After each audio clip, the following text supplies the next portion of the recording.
Cheers. Top of the morning to you. What is going on? And welcome back to I Coach Nutrition Radio. What's up, fam?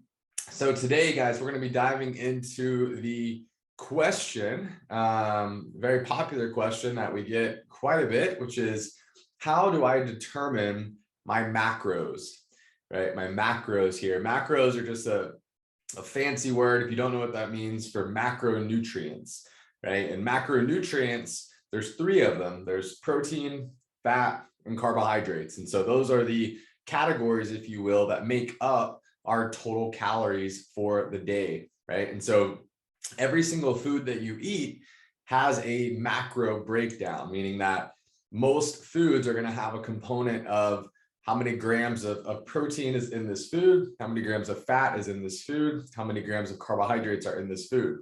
There's some foods that don't have one of those categories, right? But I would say most foods do have at least 1 gram of each one of those categories there, right? So when we start to ask ourselves the question, how do I determine my macros? What that means is, how do I determine how many grams of protein, fats, and carbohydrates that I should be consuming per day based off my goals there, okay? And so that's going to look different for everybody, depending upon the season of life that you're in, depending upon the goals that you have for yourself. And so you just have to be able to essentially ask yourself that question, right? What are my goals, right? What is the goal that I'm trying to accomplish? And therefore, based off your body, right? When we talk about your height and your age and your weight and your gender and your activity level, as well as just a lot of the history, in terms of like what you've done up into this point is going to determine what your macronutrients are, what that breakdown should look like. Okay. But when we start to go into that breakdown, number one, the first thing that we're going to do is we need to determine what is your calorie intake, right? We need to determine what is your total calorie intake currently, right? And then also, what should that calorie intake be based off your goals, right? And so, for example, the best way to go about this would be to learn how to use the tool, right? In terms of like MyFitnessPal or Chronometer or any of these like tracking apps, these calorie tracking apps, to be able to use, right? To give you kind of a baseline assessment. Okay. And so what that means is I would have you use, with clients, right? I would have them use an app like MyFitnessPal. They would track their food on MyFitnessPal for 7 days. Okay. And then that would essentially allow us to be able to see, okay, how many calories are you eating on a daily basis, right? Now, we have to make sure that you're actually logging your food accurately, right? Because what I typically see with clients, if they've never logged their food before, or even if they have, I typically see on average about a 500 to 1,000 calorie discrepancy in how many calories they think that they're eating based on what they log versus how many calories that they're actually eating, just based off some of the most common mistakes that we see with just not knowing how to log your food properly, right? And so once you learn how to actually log your food correctly, from there, we can do a 7-day food log assessment. And based off those 7 days, we can see, okay, how many calories on average are you currently consuming, right? And that would essentially be what's going to determine what your maintenance calories are, okay, right? Assuming that you've been maintaining your weight, right? And so from there, we could then create what a calorie deficit goal would be, which would determine, or which would essentially be what the goal is going to be if your goal is to lose weight or lose body fat. And then also we could create a calorie surplus, which would be needed if your goal is to, let's say, build muscle. Okay. Now, when we look at this breakdown, once you determine your total calories, right, your total calorie goal, then you can start to determine what your macronutrient breakdown is going to be, right? What your macro goals are going to be. And so again, macros are just protein, fat, and carbohydrates. And so that's basically the breakdown of what your total calorie intake is. Okay. And so we always want to start off with your protein goal first.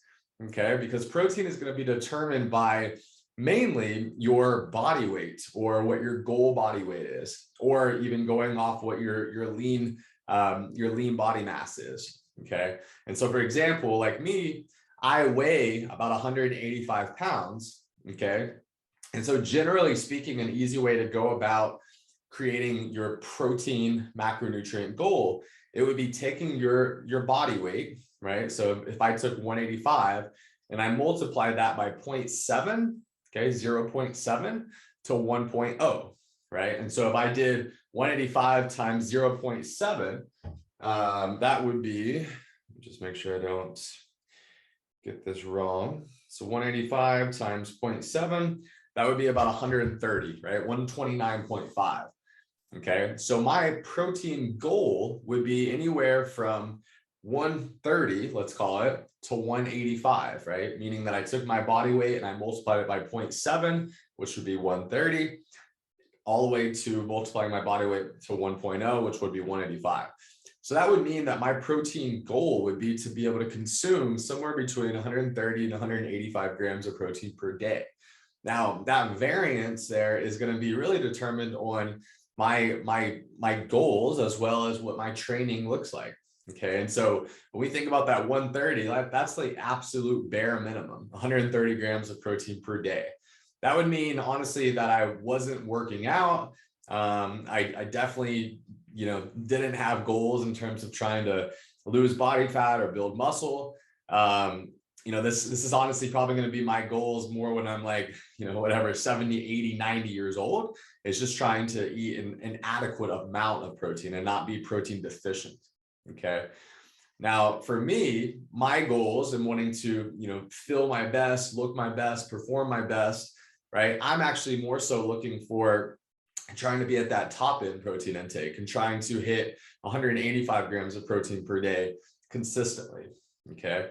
And you'll see, like in some athletes, bodybuilders, things like that, like they'll actually push that threshold even higher, right? And they'll actually be shooting for, taking their body weight and multiplying that by 1.1 or 1.2 or 1.3. For example, if I take my 185 right now and I multiply that by 1.3, or I'm sorry, let's actually do 1.2. So 1.2 times 185, that's 222 grams of protein per day. So like currently right now, I'm actively doing a dieting phase, meaning that I'm trying to lose body fat, right? I'm trying to get like as lean as possible here for summer, as well as, just to look my best. I'm going to Greece in August. And so I have a goal for myself that I want to look my best in Greece. Superficial goals there, I know. But really just for summer in general. I mean, I'm at the lagoon, I'm at the pool. I mean, with two young boys, I mean, I basically have my shirt off pretty much every single day of the summer. And so when I care about being my leanest, it's for the summer. And so for me, I typically will do a diet, right? I'll do a dieting phase, right? Meaning that I'll eat in a calorie deficit in order to be as lean as I possibly can and prep for the summer. And then, so that's about 3 months, maybe 4 months. And then those other 8, 9 months of the year, I'm focused on building muscle and eating at maintenance or in a little bit of a calorie surplus there. Okay. And really being able to focus on performance and recovery as much as possible, knowing that takes a hit when I'm doing an active dieting phase. So with that said, I'm actually currently right now shooting for about 220 grams of protein per day. And the reason why is because that just helps me to be able to stay full and stay satiated while I'm in a calorie deficit. Okay. So this protein range is going to be really, really big, right?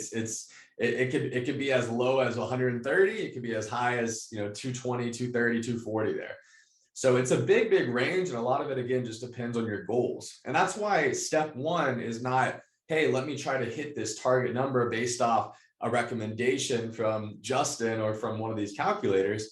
It's, hey, let me actually meet myself where I currently am, right? Let me assess, okay, how many grams of protein am I currently eating on average, right? And then based off where I should be, let me slowly start working that number up. And so what slowly working that number up looks like is maybe you're increasing your protein intake. Like once you can actually get consistent with hitting what you're averaging, maybe you try to increase that by 10 grams a day every week or every 2 weeks as you're moving forward through that process, right? But consistency is what matters most. And so you have to actually be tracking your intake, right? And ensuring that you're actually consistently hitting your protein intake goal in order to be able to make those progressions. right? I would say that most clients, when they first come to me, and again, I'm just working with like general pop, I would say most clients, when they first come to me, they are significantly under eating protein, both men and women. And this is something, that a lot of people are very surprised by, but it's just not something that gets prioritized. I would argue that the biggest reason why we have, maybe not the biggest reason, but one of the biggest reasons why we are in an obesity epidemic, right? Approaching 50% obesity here in America, coming up here over the next few years, is that most Americans undereat. They undereat vegetables and fruits, and they also undereat protein, right? And so protein and fiber, those are the two things that help us to feel the most satiated, right? And so when you are under eating those things, therefore, what happens? Well, you overeat carbs and fats, right? Therefore, bringing you into a calorie surplus, right? And making you gain weight. So like one of the best habits that you could possibly do is to focus on consuming an adequate amount of protein and an adequate amount of fiber via vegetables and fruits at every single meal, and therefore every single day, right? So bringing it back to macros, right? How do I determine my macros? So step one is you need to determine your protein intake, okay? And so that's going to be, again, taking your body weight, right? Or your goal body weight, right? Because potentially if I had, let's say, for example, if I'm somebody that has a lot of weight to lose, let's call it, if I have to lose 30 pounds, 50 pounds, 100 pounds, then I actually need to be going off of a goal body weight, right? Because if I'm 300 pounds, I'm not going to have the goal of eating 300 grams of protein per day, right? That's way, way, way too much. So let's say I weigh 300 and I have a goal of getting down to, 200. Well, then awesome. Now I can multiply 200 by 0.7 to 1.0. Another thing that you could do too is if you got body fat percentage testing done and you were able to determine, okay, well, what is my lean muscle mass number, right? What is that skeletal muscle mass number there? Then you can actually go off of that number there, right? And you can multiply 1.0 by that number, right? But generally speaking there, let's say if I weighed 300 pounds and I had a goal to get down to 200, I would take that 200, multiply that by 0.7. And that means now that I'm trying to consume between 140 and 200 grams of protein per day. Again, though, you've got to meet yourself where you are. If you're only eating 70 grams of protein a day, you're not going to be able to go to 140 grams of protein overnight. If you do that, you are going to feel like crap, right? You're going to feel super bloated, super full. It's just going to be way too much too fast, right? And so we can't have this 0 to 100 approach with our nutrition. We have to meet ourselves where we are, and we have to slowly start working in that direction, okay? Because there's nothing that's going to throw you off that consistency train than to try to go from 0 to 100, thinking to yourself that, oh, this just isn't sustainable, this is just going to work for me, right? And then going right back to your old habits there. That's not how we change our habits. That's not how we transform our body, and therefore our transform our lifestyle, transform our life. Okay. So once you've determined your protein intake, now we can start going into fat intake and carbohydrate intake, those other two macros. Okay. Now, when we think about fat intake is one of those things we really want to be able to prioritize in terms of our hormonal health, right? Especially in terms of like our sex hormones, right? And so if you think to yourself, if you're on a very low fat diet, that is, for a long period of time, that can potentially affect your sex hormones, right? And so therefore lowering your sex drive, lowering your libido, and potentially even causing issues like lowering testosterone levels in women, making them actually lose their menstrual cycle, so on and so forth there. And so there's not really necessarily a dead set number here, but generally speaking, with women, we're not going to really want to see them get below like 60 to 70 grams of fat per day. And then with men, that number would now be like 80 to 90 grams of fat per day. Now, here's where that can differ, right? Is that if you are doing an active dieting phase, if you're actively doing eating in a calorie deficit to lose body fat, to lose weight, a lot of the times those fat numbers are going to come down to a lower number there, right?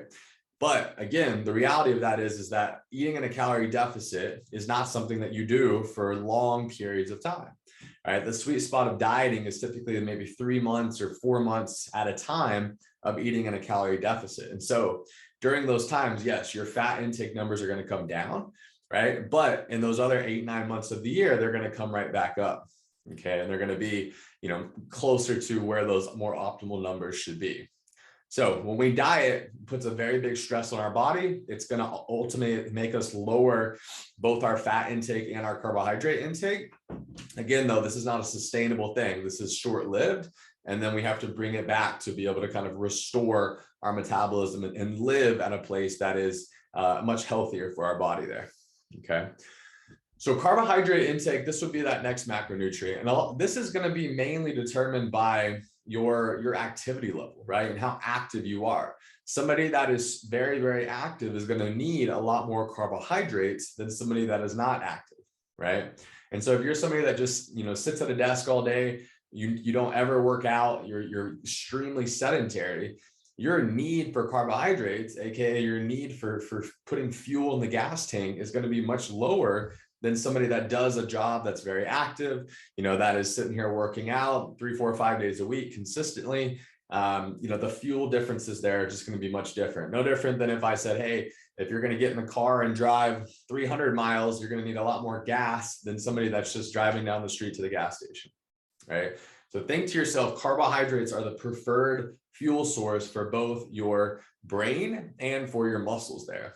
Okay. And so when we think about what the carbohydrate needs for your body, the more active that you are, right? The more active that you are, the more carbohydrates that you're going to need. The less active you are, the less carbohydrates you're going to need. So when we ask ourselves the question, how do I determine my macros? Step one, we're going to determine, okay, where my current calorie intake is at? Based off that, what are my goals? Am I trying to lose weight, lose body fat? Okay, now I need to create a calorie deficit. Generally speaking, 300 to 500 calories is a perfect number there. That's the sweet spot. If my goal is to maintain my weight or focus on restoring health or focus on performance, maintenance calories is going to be a good number. Okay.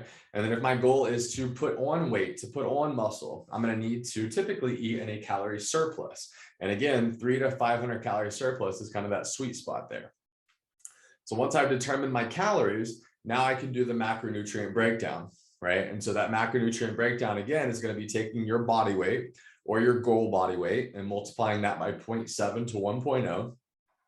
That's going to give me my protein number, right? Once I find my protein number, then I can find my fat intake number, right? And so we can take that fat number and again, think to ourselves, hey, if I'm trying to diet, it might be a little lower than this, but generally speaking, for women, we're going to want to make sure that we're at least 60 to 70 grams of fat per day.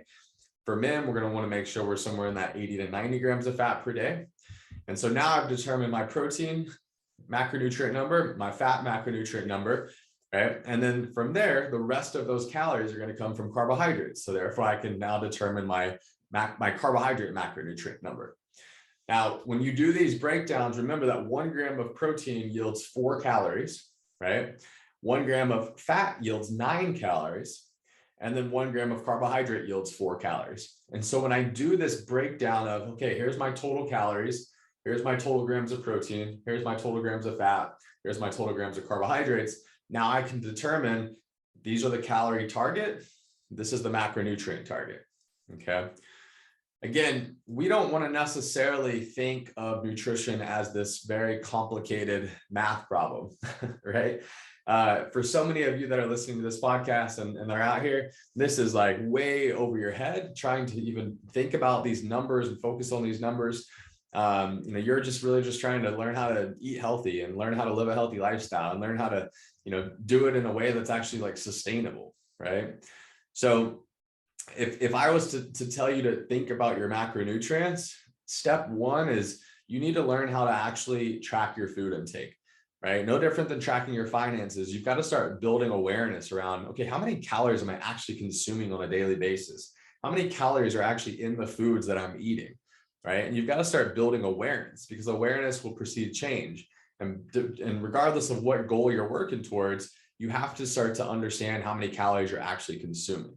Once you understand how to track your food and how to assess how many calories that you're eating on a daily basis, it's going to make nutrition a lot easier for you because you're going to understand that all of these diets that are out there, if they're helping you to lose weight, it's because they're putting you in a calorie deficit, right?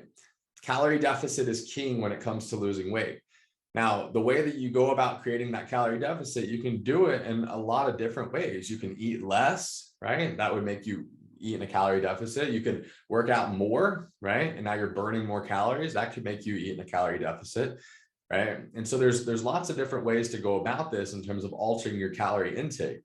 And then the macronutrient intake, that's really just going to be a preference, right? The preference is more so in terms of the fats and carbohydrates, right? And just kind of dependent upon your goals and your preferences there. The protein intake is going to be the thing that's really going to matter the most. And regardless of goals and regardless of preferences, we're going to want to make sure that that number, again, is in that recommended range, because if it's not, it's going to be much, much, much harder for you to be able to actually stay consistent with your calorie goals. So the way to think about this in terms of a hierarchy would be calories are king, protein is queen, and then your fats and carbohydrates, that's like your jacks and jokers of the set, if you will. Okay. All right. So that is the breakdown on how to determine your macros. There are a lot of different macronutrient calculators that are out there that you can use. You don't have to sit here and do this breakdown by hand and make this into a very complicated math problem. And I would also argue that for most of you listening to this podcast, you don't even need to necessarily know how to determine your macros. You don't even necessarily need to know how to determine your calories. You just need to learn how to actually start tracking your food, right? And developing the skill set of learning how to budget, right? Budget your calorie intake based off your goals, right? And start to get actually more consistent with your calorie intake. And then from there, you can start to think about target calories and target macros, right? And how to adjust those and manipulate those based off your goals there. But for so many of you, I would argue that, the skill set of actually learning how to track your food and committing to that process of learning, that's step one. And that's something that, 99% of people out there, they don't do it correctly. They don't do it accurately, or they're just not even willing to do it at all. Right. And so no different than if I was a financial advisor here, if you're coming to me and you have a goal of wanting to, create these, accomplish these financial goals there, or, whatever, you want to pay off debt, or you want to, invest, you want to, hit this retirement goal, whatever, you have to track your budget. You have to track your finances. You have to start building awareness around your numbers. If you don't know your numbers, you're not going to be able to accomplish your goal.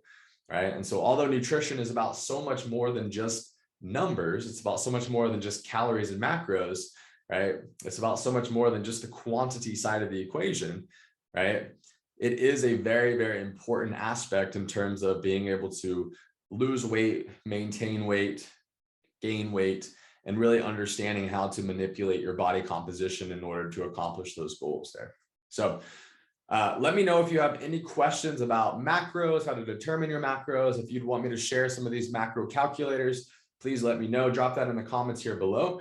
And yeah, I know that this is, this can be a very confusing, overwhelming, kind of complicated topic with so many, but I'm here to answer any questions that you may have. So drop the comments here below if you're watching this on the Facebook Live or YouTube or on the podcast here. If you're seeing this somewhere else, shoot me an Instagram message there at Coach Justin Murphy, or shoot me a message on Twitter or Facebook or LinkedIn or any of these platforms here. You'll see it everywhere. But I hope this helps. I hope this kind of simplifies macros and gets you to understand, exactly what macros are and how to determine them. So awesome. All right, guys, thank you so much for watching. I hope y'all have an amazing day, and until next time.